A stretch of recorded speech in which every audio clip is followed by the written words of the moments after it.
Boa noite a todos os nossos amigos ouvintes do vlog do Conde Lope Villanueva. Desde já eu agradeço as inúmeras doações que recebo e continuem doando, me ajudando nesta empreitada para a gravação de novos conteúdos, e inscreva-se neste canal. Eu confesso que eu estou um tanto viciado em React. Realmente é uma atividade bastante saborosa quando se faz certos comentários acompanhando ao vivo e a cores, digamos assim, ao vivo entre aspas, evidentemente, né? Mas você acompanhando aquela pessoa a quem você quer, de certa forma, fazer os seguintes comentários e também até mesmo contestar alguns pontos. E vejam que eu estou abordando principalmente certas figuras que hoje se tornaram bastante importantes, por assim dizer, na internet, e que até, segundo uma certa opinião, uma certa tendência na internet, tornaram-se uma espécie de porta-vozes do cristianismo, ou quando, de certa forma, são consultados e chamados para esse tipo de expediente. Entre os quais o pastor Rodrigo Silva, que se identifica como arqueólogo e pastor da Igreja Adventista. O que mais me chama a atenção no Rodrigo Silva é que, a despeito de ele ser um cidadão que sabe se comunicar, tem uma voz que é típica das pessoas que têm um grande poder de comunicação, no entanto, eu fico muito impressionado que um homem da formação dele, ou pelo menos que se alardeia ser a formação dele, ter inúmeros defeitos do ponto de vista não somente da teologia, como também da história, e em particular no que diz respeito às suas entrevistas. Eu fico particularmente um tanto escandalizado quando principalmente se toca na questão da Igreja Católica. E eu vou fazer assim um comentário de um vídeo que eu encontrei aqui num vlog chamado No Tom Cristão, cujo título por si só já é malicioso, é um título tendencioso. Pode adorar imagens e esculturas? Doutor e arqueólogo Rodrigo Silva responde. Ou seja, isso já é algo direcionado aos católicos. É como se nós, católicos, que reproduzimos as imagens como figuras de culto, de reverência, necessariamente adoramos as imagens. Existe uma diferença, evidentemente, entre culto e adoração, né? Existem inúmeras formas de culto, dentre os quais a adoração é aquele culto máximo que nós prestamos a Deus. Evidentemente que os católicos responderiam que nós não adoramos imagens, nós não temos nenhum tipo de idolatria no que diz respeito a imputar à imagem o sinônimo da divindade. Seria completamente absurdo isso. O máximo que se faz é o quê? Uma reprodução simbólica de certos personagens, os santos, os mártires, os apóstolos, como também a reprodução de Cristo, que Cristo era Deus e se fez imagem entre os homens, e portanto nós prestamos reverência e variados tipos de culto, né, do ponto de vista simbólico. Não prestamos culto a um objeto em si, prestamos reverência ao que ele representa, como no fato, por exemplo, de uma fotografia. Com certeza, você que está me ouvindo agora, você tem a fotografia da sua mulher, você tem a fotografia da sua família, e você presta uma certa reverência àquela imagem. Isso não quer dizer que o fato de você ter reproduzido aquela imagem e você ter um certo tipo de respeito, necessariamente você esteja cultuando aquela imagem no sentido da idolatria. Ou seja, isso é uma coisa completamente absurda, é uma conclusão absurda. Mas é uma conclusão absurda que muitos protestantes chegam. E aqui o pastor Rodrigo Silva está sendo entrevistado pela atriz, acho que o nome dela é Karina Bach, se não me falha a memória, eu posso estar errado aqui, tá? Mas vamos lá, vamos ver o vídeo.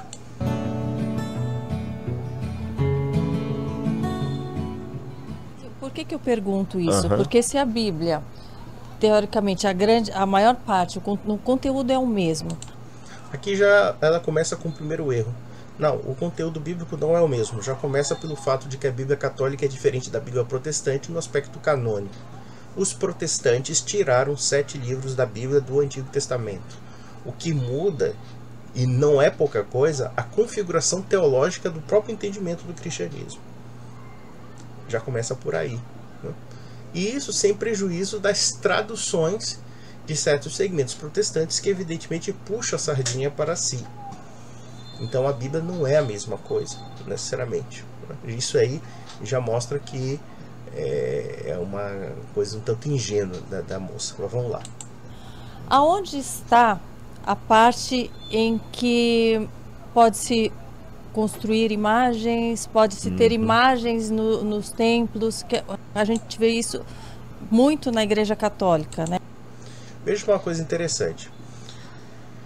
O mal, muitas vezes, de difundir a Bíblia, a leitura bíblica, sem qualquer tipo de parâmetro histórico, e até mesmo teológico, e até mesmo como uma bússola, no sentido de se entender o que é a Sagrada Escritura, os aspectos teológicos estão implicados, né, o entendimento, como a Sagrada Escritura, de fato, deve ser lida, é esse tipo de casuísmo que o protestante tem de ler a Bíblia de uma forma totalmente desarticulada e extrair conclusões subjetivas sem qualquer relação com o todo, que não somente representa o texto bíblico, como também a contextualização histórica que a Bíblia está inserida.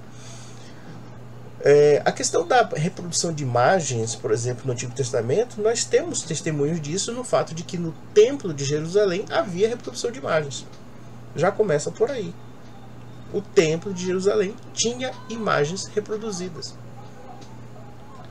A Arca da Aliança, é só você pegar o capítulo 25, versículo 10 de Êxodo, para ver que há não somente uma reprodução de uma relíquia, que é a Arca da Aliança, como também imagens na relíquia. Então, por exemplo, quando esse pessoal pega o capítulo 20 de Êxodo, acho que é o versículo 4, em que eles falam, não vamos reproduzir imagens de escultura, não se prostre perante ela e não sei o que, tal. Eles tiram de um certo contexto, porque o que a Sagrada Escritura está dizendo dentro do plano dos mandamentos é que você não pode reproduzir um Deus que você possa adorar. Porque Deus com certeza está acima da nossa compreensão. Então você não pode materializar Deus como se pudesse manipular Deus. Ou então, no caso da idolatria, o que é idolatria? É atribuir a centralidade de sua vida ao que não é divino. Ou seja, aquele tipo de adoração que direcionamos somente a Deus, ou seja, o que é adoração? Né? É você colocar Deus no plano central da sua vida. A adoração é isso. Deus é referência máxima para todos os aspectos da sua vida. Mas há pessoas que adoram dinheiro, há pessoas que adoram sexo, há pessoas que adoram as diversões, há pessoas que adoram os prazeres, há pessoas que adoram a política. Existe idolatria política, existe idolatria do dinheiro, existe idolatria de vários âmbitos da vida do homem, que não somente a idolatria, por exemplo, das imagens, como havia no paganismo antigo. Então esse pessoal tem um entendimento completamente fragmentado. E claro, essa jovem, evidentemente, ela é uma leiga, como muitos protestantes o são. Eu acredito que ela já é uma pessoa convertida ao protestantismo. Ela diz, inclusive, que ela casou na Igreja Católica, enfim, e tudo mais. Mas, infelizmente, ela não teve uma catequese suficiente para entender como os católicos entendem essas questões. Vamos lá. Eu convivi, eu sempre fui na igreja, eu casei na Igreja Católica.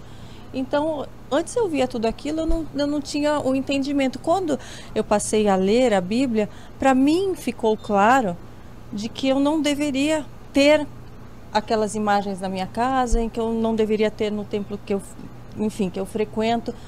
Mas qual é a explicação lógica, embasada na Bíblia, de que aquilo está tudo bem, que aquilo faz parte, né, do que Deus pede para nós? Eu não encontrei isso. Entendi.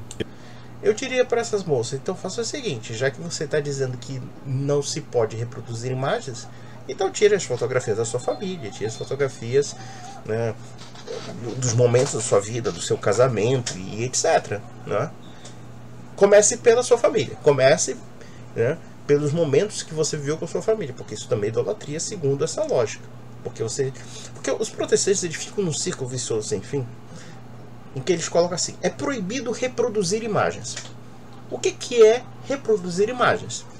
É o que eu estou fazendo agora com você. Eu estou reproduzindo uma imagem. Você está vendo uma imagem aqui de uma figura de óculos, meio gordinha, assim, né? De tez branca, não muito branco, enfim, mas vai fazer, que está falando para você. Então você está vendo uma imagem aqui. Isso é reproduzir imagem, certo? O problema não é a reprodução de imagens. E veja que na Sagrada Escritura isso nem é mesmo uma preocupação. A reprodução de imagens não é uma preocupação na Sagrada Escritura. O problema é a criação de ídolos. A criação de falsos deuses. O direcionamento da adoração que é exclusiva para Deus, transferir para as criaturas. É a tentativa de transformar Deus num objeto que você possa materializá-lo e simplesmente manipulá-lo. É isso que tem que ser entendido. Isso está no Catecismo da Igreja. Interessante que tanto o Rodrigo Silva como o outro reverendo Augusto Nicodemos, eles chegam a afirmar de uma forma absurda que no Catecismo da Igreja Católica não há o comentário entre os 10 mandamentos sobre a reprodução de ídolos. Há sim. O que podemos tirar essa seguinte conclusão? Se eles afirmam isso, e isso não condiz com a verdade, das duas uma. Ou eles agem de má fé, ou então eles simplesmente não leram o catecismo. E eu estou falando aqui do catecismo amarelo, do catecismo atualizado de São João Paulo II, tá? Que inclusive um dos coordenadores foi o nosso também o Papa Emérito Joseph Ratzinger. Mas eu poderia pegar o catecismo romano e eu tenho perfeita consciência de que isso sim é comentado e que nunca foi suprimido. Mas é aquela história, eles sempre precisam implicar que nós somos verdadeiros conspiradores contra a Escritura, né? Que nós temos algo a esconder deles. Que é uma coisa completamente absurda e estapafúrdia. Vamos lá. Eu vou te dar a resposta em 3 níveis. E eu perguntei para um padre, o padre me explicou da seguinte forma. Fale você primeiro. Por favor, pode ir lá. Ele falou, olha, mas a gente coloca lá, a gente não está lá venerando, estamos lá para a nossa lembrança de pessoas que seguiram a Deus, de que foram exemplos de um ser humano em que a gente pode se inspirar. Mas a gente não deve se inspirar exatamente em Deus. Em Deus, em Jesus. Uma coisa não tem nada a ver com a outra. Inspirar-se em Deus não quer dizer que você não possa se inspirar também em outras pessoas. Isso não é uma questão excludente. Aqui nós temos um falso dilema. Por exemplo, um pai pode inspirar o filho. Um autor que você lê pode te inspirar muita coisa. Um professor pode te inspirar muita coisa. Um líder político, um líder religioso pode te inspirar. Alguém vai negar que os apóstolos inspiravam muitas pessoas quando eles pregavam o evangelho a toda criatura? E o que dizer, por exemplo, dos santos, dos mártires e dos apóstolos? Os mártires, homens que deram a vida, homens e mulheres que deram a vida por Cristo, que foram ameaçados de serem esfolados, decapitados, esquartejados, queimados vivos, etc. Essas pessoas que manifestaram o testemunho da fé, porque a martírio é testemunho da fé, isso não serviu de inspiração para os cristãos fortalecerem na sua fé? E nós não podemos dizer que os santos, de certa forma, como exemplos de vida cristã, não são também um modelo pelo qual o próprio Deus também auxilia no sentido da graça e da fé, já que nós estamos falando das virtudes teologais? Então, o que eles estão falando é puro nonsense. O que essa moça está falando é puro nonsense. Porque, na verdade, sim, os apóstolos inspiraram ou inspiravam as pessoas que estavam ao redor delas. A começar pelo fato de que elas eram porta-vozes da fé cristã. Jesus Cristo deu essa missão, deu essa incumbência aos apóstolos. Ou seja, os apóstolos falavam em nome dele. Quem vos ouve, a mim ouve. Aqueles a quem perdoardes serão perdoados. Aqueles a quem reterem serão retidos. A Pedro, eu te dou as chaves do céu, Pedro. Eu te dou o poder de ligar e desligar. E o que esse pessoal acha que são os santos? O próprio Pedro fala, sede santos como eu sou santo. Ele repete um versículo que encontra em Levítico, se não me falha a memória. Assim como eu sou santo, Deus falando, sede santos como eu sou santo. Aí você vai dizer que você pega a figura de Deus de uma forma eminentemente abstrata para negar como Deus age sobre as pessoas. Porque a santidade é isso. É Deus agindo sobre as pessoas. É Deus chamando essas pessoas atendendo o chamado e se tornam realmente modelos daquilo que Deus quer. E como é que eu posso dizer que não, eu posso, realmente o único modelo é divino, né? Quer dizer, os modelos humanos não interessam. Ah, pelo amor de Deus. A explicação, e por isso que eu falei que é em 3 níveis, eles fazem uma diferença entre venerar e adorar. Isso. No catecismo diz que as imagens não são para ser adoradas, mas veneradas. Aqui nós temos uma confusão, porque ela mesmo disse que as imagens não são para ser veneradas. Se na verdade é o contrário, elas são para serem veneradas. Por exemplo, quando observamos a foto de um pai que morreu, e quando você tem a lembrança daquele pai, aquele homem que te acompanhou nos momentos difíceis, aquele homem que te cuidou, que te carregou no colo, que pegou na sua mão, que brincou com você, que castigou você, enfim, aquele homem que serviu para a sua educação.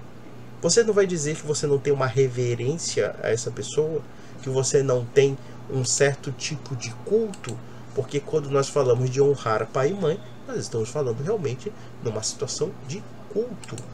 Isso não é problema algum. Não é problema algum. Como também nós temos culto às autoridades. Pode ser as autoridades seculares, como também as autoridades religiosas. E quando estou falando de culto, evidentemente eu não estou falando de adoração ou idolatria. Eu estou falando apenas de prestar tributos. Isso está em Romanos 13. É só você ler lá e você vai entender o que eu estou falando. Vamos ver o que o Rodrigo Silva vai aprontar. Mas quando a gente está de joelhos ali pedindo, interceda por mim. Se eu posso falar diretamente com o Pai, porque eu vou pedir para alguém interceder e estar ali no meio? É explicável. Primeiramente, vamos lá. Quando em Atos dos Apóstolos, aquelas pessoas pediam orações e milagres para os apóstolos, e os apóstolos, como instrumentos de Deus, realizavam aqueles milagres, isso não é uma intercessão? Aquelas pessoas pediram diretamente a Deus ou pediram aos apóstolos? O próprio Cristo deixou pessoas que intercedessem. Os apóstolos são o quê? São pessoas que intercedem. Intercedem a mensagem da salvação. Intercedem o evangelho. Intercedem milagres. Intercedem a própria salvação. Vamos mais além. A Virgem Maria. Quando se diz que a Virgem Maria é corredentora, não se está dizendo que ela está participando pelos merecimentos dela, mas porque Deus quis que ela participasse. Ela é corredentora justamente porque, por intermédio dela, já que o anjo Gabriel chegou a ela e disse: Salve Maria, cheia de graça, plena de graça, o Senhor é convosco, tu terás o filho que será o Filho de Deus. E ela disse: faça-se a vontade do Senhor. Então ela participa disso. Ela participa do plano salvífico do próprio Deus. Isso também não é uma forma de interceder? Evidentemente que sim. Paulo de Tarso fala que nós devemos interceder em orações, em súplicas para outras pessoas. Ora, se alguém pode interceder, obviamente nada impede que alguém peça essa intercessão. Então essa coisa muito abstrata, muito casuística, de dizer: eu vou pedir diretamente para Deus, eu não vou pedir para ninguém, isso até é um pouco falso, porque a gente sabe que nos segmentos protestantes sempre há alguém que está numa situação de penúria, que não consegue orar, que não consegue rezar, e pede para que alguém faça essa oração. Quantos protestantes não chegam com seus pastores, ou até com seus irmãos de fé, se é que podemos dizer assim, né, porque eles são confusos nesse aspecto, mas digamos assim, eles têm, pelo menos os segmentos protestantes entre si, eles têm uma certa dose de uma relação comunitária, enfim. E você chega com esse pessoal e eles chegam, por exemplo, com um indivíduo, um amigo, que peça o quê? Rezar por eles, orar por eles. Isso é intercessão. Então veja que essa coisa muito fideísta, não, eu não preciso de ninguém, só Deus e não sei o que, não sei o que, isso não condiz com o que a igreja prega, não condiz com a mensagem evangélica, não condiz com a realidade da própria fé cristã. Porque a fé cristã, por essência, ela é comunitária. A fé cristã não é uma fé individualista, não é uma fé subjetivista, não é uma fé que eu escolha, sabe, os parâmetros pelos quais eu quero que a fé se adeque a mim. Isso é uma coisa absurda. Mas vamos lá. Para mim não parece... Não faz sentido. Eu vou te dar uma explicação oficial da igreja e por que eu discordo respeitosamente dela.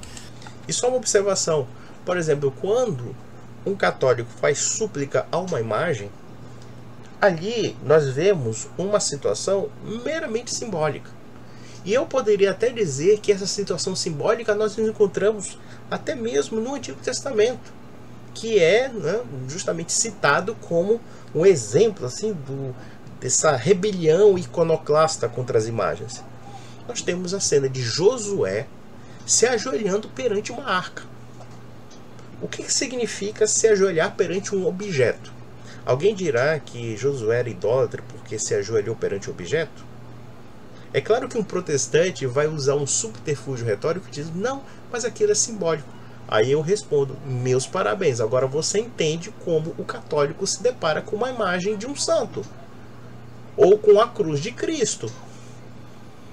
Ou seja, o nosso entendimento também é simbólico, como era simbólico que Josué se ajoelhando perante uma arca, na verdade ele estava se ajoelhando perante o próprio Deus, porque Deus agia sobre a arca. E detalhe, Josué ficava ajoelhado de manhã e até à tarde. Você imagina isso?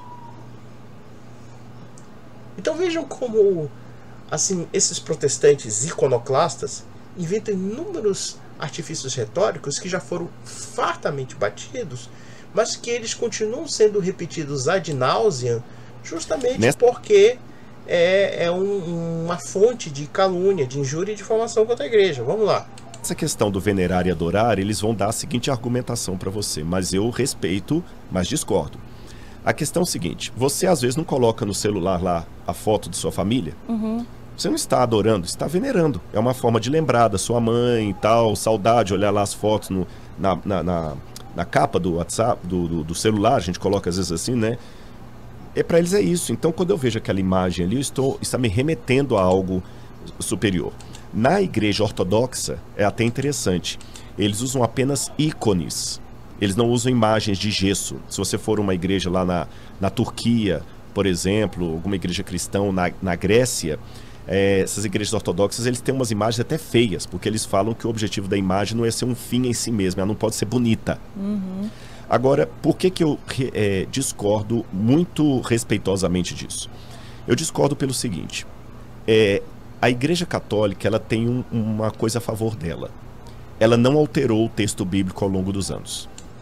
Vamos pegar uma coisa que ele falou da Igreja Ortodoxa. Ícone no sentido como a Igreja Ortodoxa reproduz a imagem. E não me conste que as imagens da Igreja Ortodoxa sejam feias. Muito pelo contrário, eu tenho umas imagens que são da Igreja Ortodoxa, são lindíssimas. Eu não sei de onde ele tirou isso, mas tudo bem, vamos lá. Porque se a Igreja Católica tivesse alterado o texto bíblico ao longo dos anos, essas coisas não estariam proibidas na Bíblia até hoje, porque antes de surgir o protestantismo, em 1517, os rolos da Bíblia ficavam com padres e judeus maçoretas da Idade Média. Eu não entendo esse papo de achar que nós teríamos que adulterar os textos bíblicos por conta das nossas crenças católicas. Não existe incompatibilidade entre fé católica e a Sagrada Escritura, a começar pelo fato de que a Sagrada Escritura foi criada por nós. Quando nós falamos de Sagrada Escritura aqui, eu estou falando do quê? O conjunto dos textos bíblicos, como eles foram montados, e o Novo Testamento foram obras da Igreja Católica, tá? E o Velho Testamento somos herdeiros e depositários, porque também a igreja é uma igreja de judeus. Esse pessoal trata a igreja como se fosse alheia à continuidade da mensagem do Antigo Testamento. Porque se a gente entender muito bem o que é a mensagem do Antigo Testamento, é que o Antigo Testamento prenuncia a igreja. Não prenuncia somente uma nova Sagrada Escritura. Não, a Sagrada Escritura ela registra uma concretização providencial de Deus sobre o homem, que se revela a partir do povo judeu e que acaba o quê? Se tornando universal. Então esse pessoal trata assim como se nós fôssemos uns conspirólogos. Olha, a Igreja Católica nunca adulterou a Bíblia. E por que a gente adulteraria? Por quê? A gente não vê contradição alguma. Não vê contradição em nada. Quem vê contradição é protestante, porque o protestante vive da... Caramba. Bom, vai consertar essa porra desse motor, meu. Quer dizer, olha só. Quem vê contradição é protestante, porque o protestante fica nesse eterno casuísmo de versículos bíblicos, de interpretações desconexas, em que ele fica recriando novas interpretações que muitas vezes já foram contestadas, que muitas vezes não têm bases dentro da historicidade da igreja, dentro da historicidade do cristianismo. Então é muito complicado isso, mas vamos lá. Se eles houvessem mudado, hoje a gente teria visto a mudança principalmente pela papirologia, então eles não mudaram. E por que não mudaram? Aí que tem a questão. Você terminou sua pergunta com uma expressão baseado na Bíblia. Não existe na tradição católica essa expressão baseado na Bíblia. De uns tempos para cá, muitos católicos estão se voltando para o estudo da Bíblia, mas isso de um tempo para cá. Não, você é completamente errado. Dá para perceber que o Rodrigo Silva não entende absolutamente nada de como a doutrina católica foi desenvolvida. É claro que nós nos baseamos na Bíblia.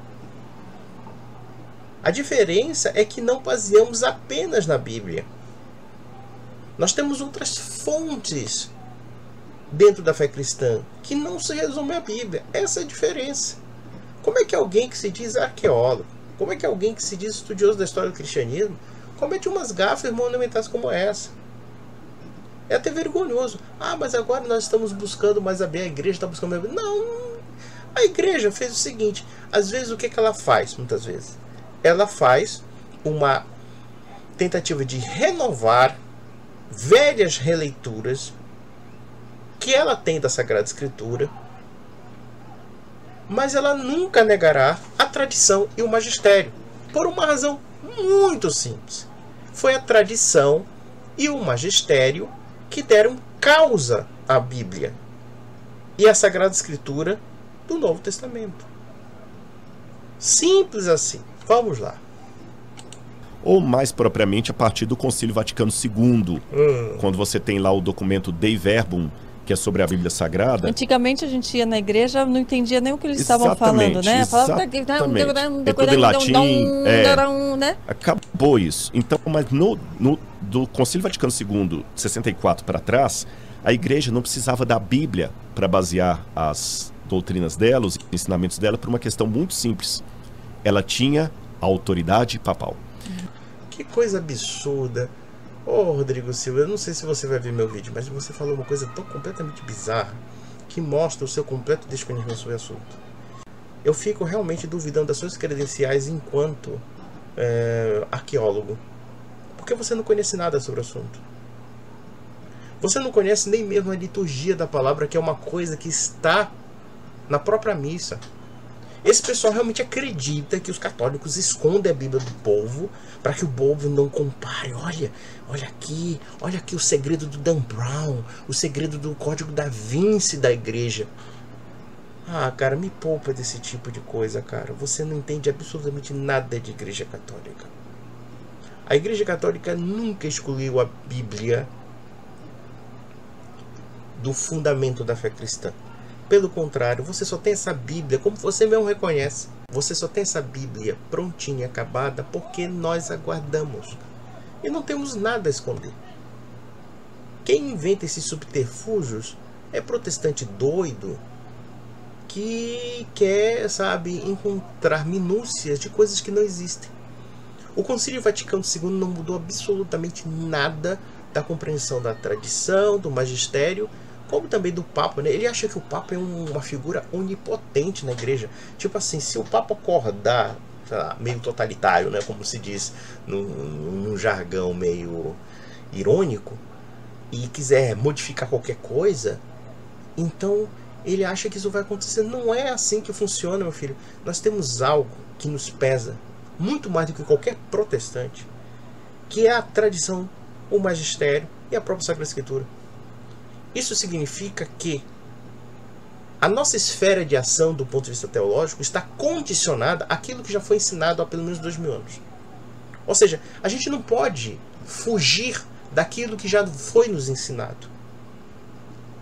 Pelo contrário, nós temos que ser coerentes com esse ensinamento contínuo, com esse ensinamento que é imutável, esse ensinamento que é permanente, porque reflete a própria noção de perpetuidade e permanência da igreja. Como não somente a permanência, porque o próprio Deus é um ser perene. E essa perenidade se reflete na própria dimensão da igreja. Então não é uma coisa arbitrária. Isso fica para o protestante, cada um se achando um papa particular da Bíblia. Isso é coisa de protestante, não é de católico. Nenhum papa pode modificar conceitos, por exemplo, do casamento. E olha que o casamento, no âmbito católico, é um sacramento, é um elemento sacramental que não pode ser modificado de jeito nenhum. Sob pena de ser herético. Acabou. É assim que funciona. Uma dos dogmas católicos é o que o Papa fala ex cátedra, que em latim significa aquele que ele fala sentado na sua cadeira de pontífice. Ele é o vicarius filii Dei. Gente, então não olha, precisa. A esposa dele está aqui. Ele fala assim com essas palavras difíceis em casa também? Nossa! Tem que ter um aplicativo tradutor assim? Mas eu explico fácil. Esse ex cátedra é o seguinte, da cadeira. Então, o vicarius filii Dei significa substituto do Filho de Deus. É um dos títulos papais.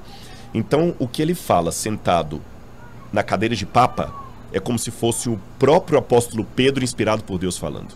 Então, se o papa decretar amanhã na cadeira dele que todo católico tem que vestir preto, virou doutrina da igreja. Virou lei.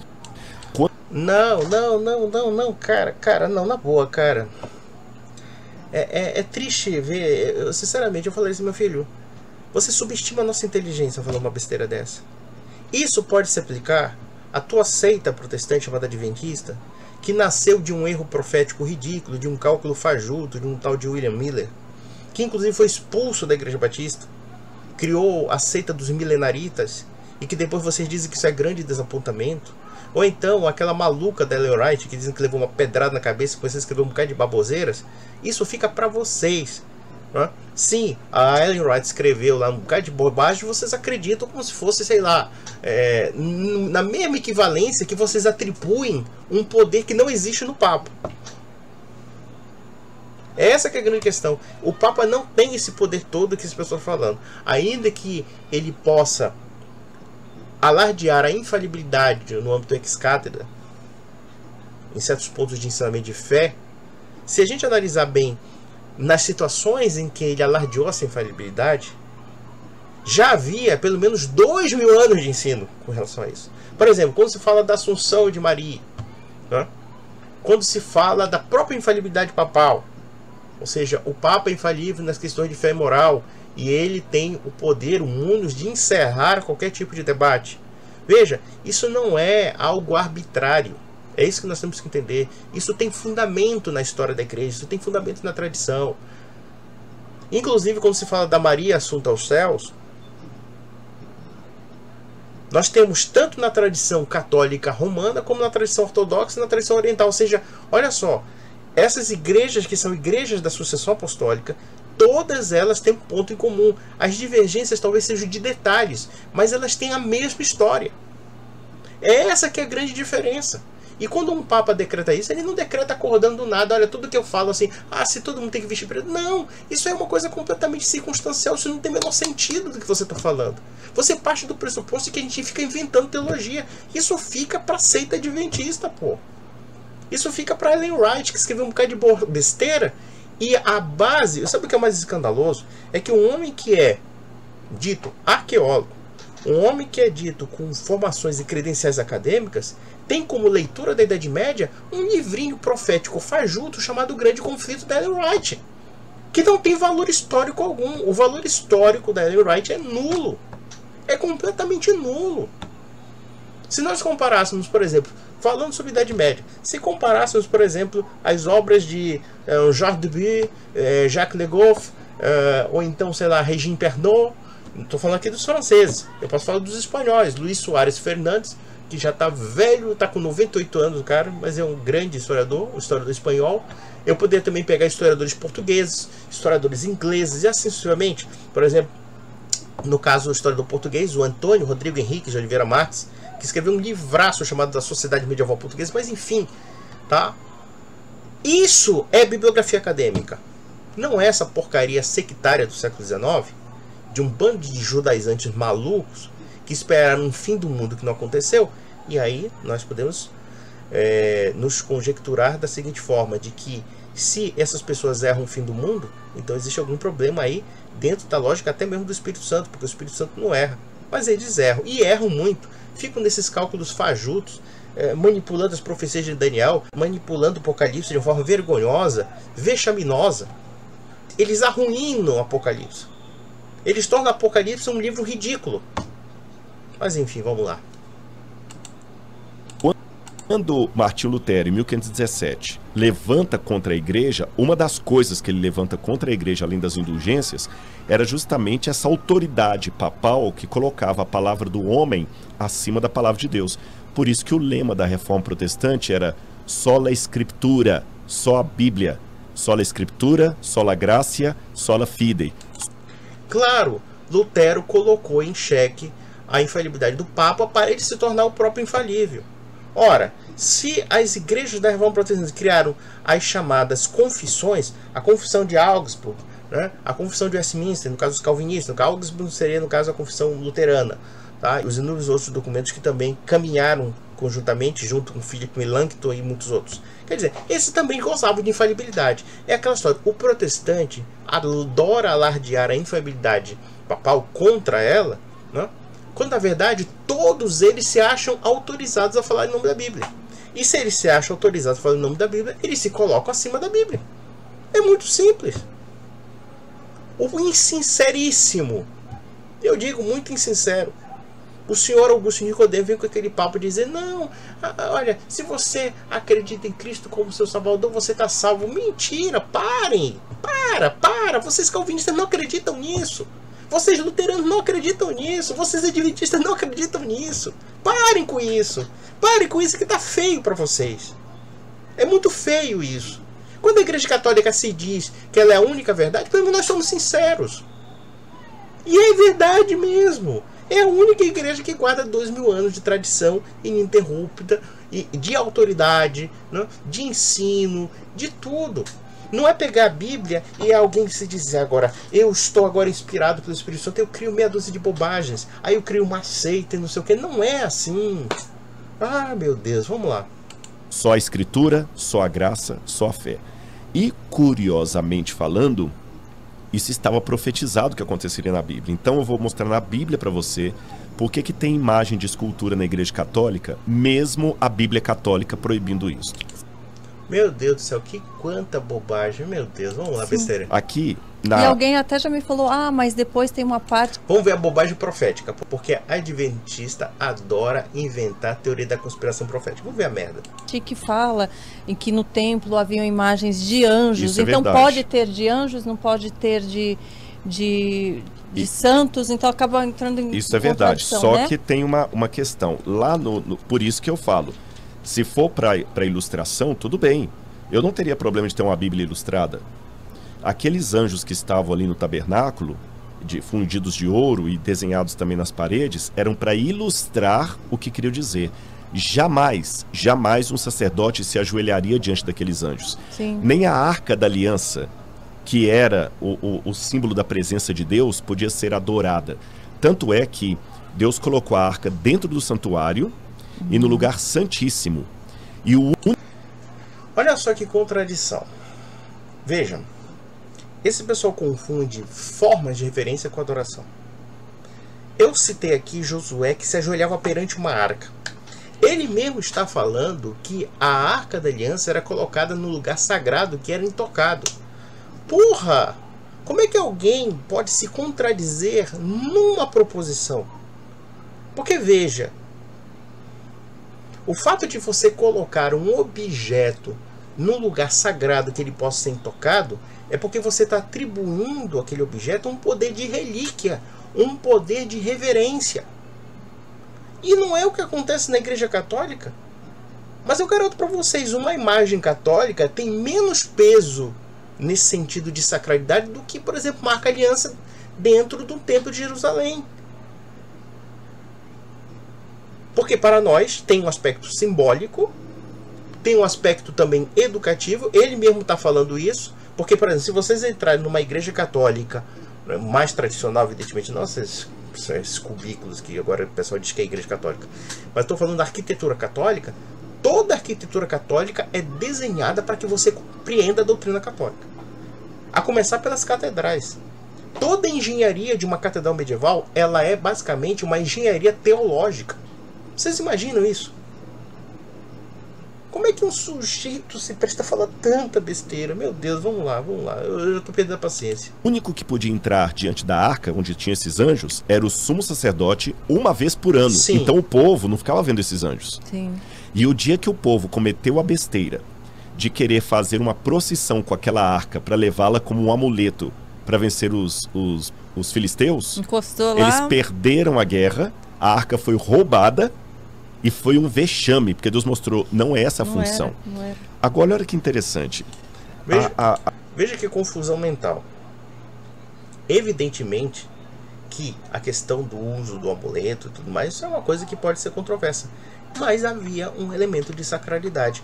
Evidentemente que quando se usa como amuleto, como objeto, né, como objeto que podemos dizer, muitas vezes em que você atribui certos poderes mágicos, é evidente que você pode questionar isso. E vejam que quando os judeus pegam esse objeto para ganhar uma guerra e eles perdem, é porque esse objeto era tão sacro, mas tão sacro, que você não poderia reduzir a uma causa que era estapafúrdia. Esse homem não entende a sacralidade dos objetos. Eu poderia ir muito além. Quem é que vai dizer que Deus não age sobre objetos? Como agia sobre a arca, como agia sobre o cajado de Moisés, como agia sobre inúmeras coisas. Deus é capaz de curar pessoas por objetos. Jesus Cristo curou um cego com lama e cuspe. Em Atos dos Apóstolos, nós temos objetos que são usados para curar pessoas. Pano para curar pessoas. As pessoas pegavam pano dos apóstolos e curavam pessoas. Aí alguém vai dizer que aqueles objetos não valem nada. Ai, meu Deus, quanta besteira. Vamos lá. A Bíblia fala no livro de Daniel. O livro de Daniel foi escrito no 6º século antes de Cristo. E o livro de Daniel, ele trazia profecias do que ia acontecer com o povo de Deus em todas as épocas até o fim dos tempos. Oh, meu Deus, lá vem a E no livro de Daniel, capítulo 7, ele fala de 4 animais que representavam 4 grandes impérios que haveria sobre o mundo. Sim. Isso foi se cumprindo ao pé da letra. O primeiro animal representava a Babilônia, o segundo a Medopérsia, o terceiro a Grécia e o quarto representava o Império Romano. E Daniel coloca que em determinado momento do Império Romano, desse quarto animal, esse Império Romano se juntaria com o povo de Deus, mas para macular o povo de Deus e perseguir os fiéis do povo de Deus. E o Apocalipse dá mais detalhes disso, e o apóstolo Paulo também, quando fala de uma grande apostasia que viria antes da volta de Jesus. Apostasia é uma palavra grega que significa desvio da fé, quebra da aliança. A gente pode falar da aliança, quebra da aliança. E uma das coisas que Daniel diz que esse animal faria seria o seguinte, Daniel capítulo 7, versículo 25. Diz assim na sua versão. Viu? Então vocês perguntaram, Bíblia católica, Bíblia de crente, e tem a Bíblia da Karina Bach aqui também. Eu tenho certeza que um monte de gente vai querer qual a Bíblia que você usa para comprar uma igual, viu? Oh, meu Deus.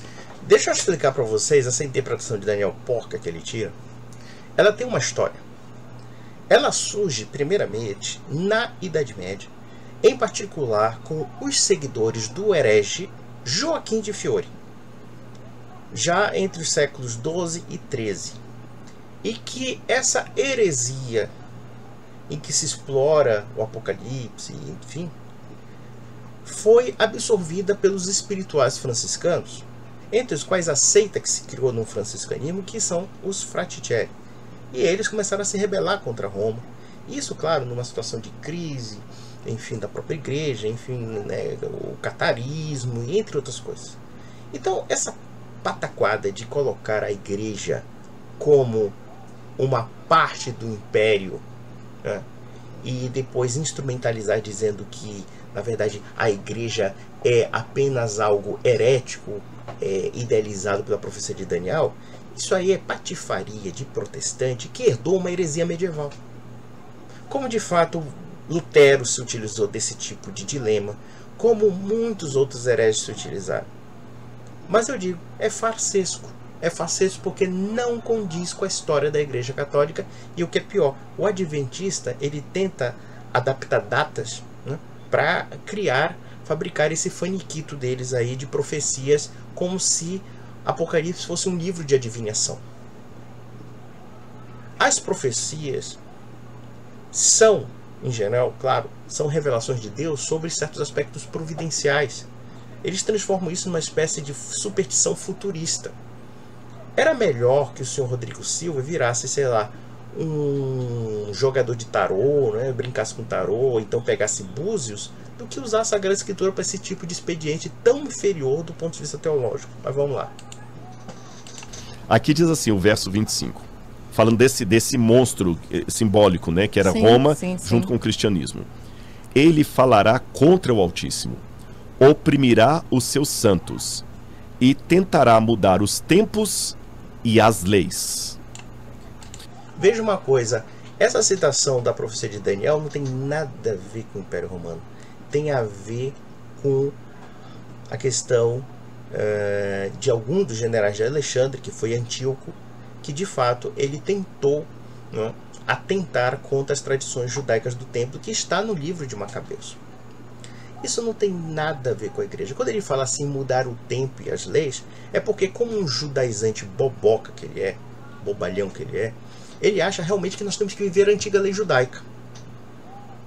Então eles precisam inventar esse tipo de coisa estapafúrdia, dizendo que a igreja mudou a lei. O que é mudar a lei? Primeiro, o que o judeu entende como lei? O judeu entende como lei a Torá. A Torá são basicamente o conjunto de leis que existem entre os 5 primeiros livros da Bíblia, que vai, claro, dos chamados 10 mandamentos, mas não só os 10 mandamentos. Existem inúmeros tipos de regras que você encontra na Torá, tá?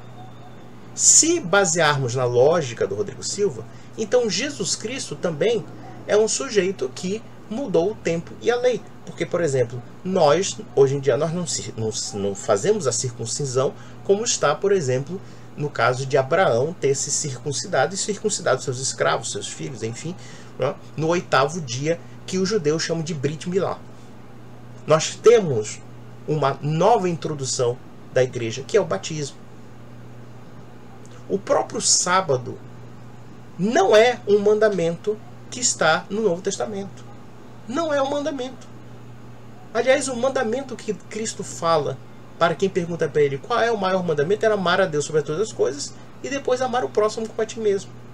E que, na verdade, os católicos entendem ali como uma condensação dos 10 mandamentos. E que, como nós vivemos sobre a nova lei de Cristo, que é a lei da igreja, e por que comemoramos o domingo, já que eles ficam muito com essas birrinhas do sábado, querendo ser judaizantes, e eles não sabem nem ser judeus, porque eles não conhecem os judeus. Eles têm uma caricatura dos judeus, né? Eles não percebem que nós comemoramos a ressurreição de Cristo. Ou seja, o novo Adão. Existe uma renovação espiritual do homem. Uma renovação do plano da salvação. Você tem a criação e você tem a nova criação. É aqui que nós temos que entender o sentido do domingo. Do dia do Senhor. Que é fartamente documentado historicamente que não existia essa história de sábado guardado pelos cristãos. Isso é coisa de invenção de seita judaizante, de seita maluca, ocultista profética do século XIX, que esse sujeito acredita, cuja referência é uma louca que levou uma pedrada na cabeça, cuja referência é um sujeito que fez uns cálculos vagabundos de Daniel e errou o fim do mundo. E deixou o pessoal na pindaíba, porque teve gente que vendeu tudo, vendeu casa, largou tudo. Aí quando chegou lá em 1843, cadê o Jesus Cristo? Aí eles inventaram que purificou o templo. Que papo furado, ser vergonhice total, picaretagem total. Curioso que a palavra leis que aparece aqui no livro de Daniel não é lei no sentido secular da palavra. É a lei de Deus. Divina. É a mesma palavra que aparece no capítulo 6, quando os inimigos de Daniel falam o seguinte: eu tenho certeza que ele não fará nada contra o rei, a menos que seja uma coisa que esteja escrito na lei do seu Deus. É a mesma palavra. Então, esse poder cuidaria em mudar os tempos e a lei. Os tempos, a palavra idam em hebraico significa calendários. Tanto é que na tradução católica está assim: e cuidará em mudar os calendários e a lei. Roma, na sua forma pagã e na sua forma papal, mudou os calendários e a lei de Deus. Ai, meu Deus do céu, que absurdo. Meu Deus do céu, nunca vi um cara falar tanta besteira na minha vida. Então ele está dizendo, basicamente, que talvez a gente tenha que seguir o calendário judaico, né? A gente tem que ignorar, por exemplo, o calendário juliano, o calendário gregoriano, etc. Aliás, eu até duvido que o senhor Rodrigo Silva saiba como se forma um calendário. Porque se observarmos bem, quando nós nos deparamos com o mundo pagão, e para cristianizar esse mundo pagão, nós não teríamos que destruir o que a cultura do paganismo de fato representava em certos aspectos meramente simbólicos, mas sim tentar reverter o paganismo no seu espírito. Por exemplo, a Bíblia, pelo menos o Novo Testamento, não chegou em grego, não chegou numa língua pagã. Por que não chegou em aramaico e hebraico? A gente vai dizer aqui, necessariamente, por ter chegado em grego e não é hebraico e aramaico, isso torna a Bíblia do Novo Testamento pagã? Segundo os judeus, sim. Aí eu acredito que o Rodrigo Silva vai aderir a esse tipo de palhaço. O que ele queria mais? Ele queria que a gente realmente judaizasse? E vejam que o calendário, tal como nós conhecemos, é o calendário da era cristã. Se ele acha que a referência, que é o próprio Cristo no calendário, não é um fator de mudança suficiente para que nós angariássemos o mesmo espírito, que não é mais o espírito da velha lei, porque o próprio Paulo de Tarso, em Colossenses, fala: nem luas, nem sábados, nem gostos alimentares, porque isso serão sombras do que virão. Ele vai dizer, por exemplo, que Paulo mudou os tempos e a lei, mudou os calendários e a lei. Quando ele fala nem luas, ele está falando de calendário. Ele está falando de ritos judaicos que são ligados ao calendário judaico. Meu Deus do céu. Olha, não. O Rodrigo Silva é um sujeito que a gente tem que tomar um golpe.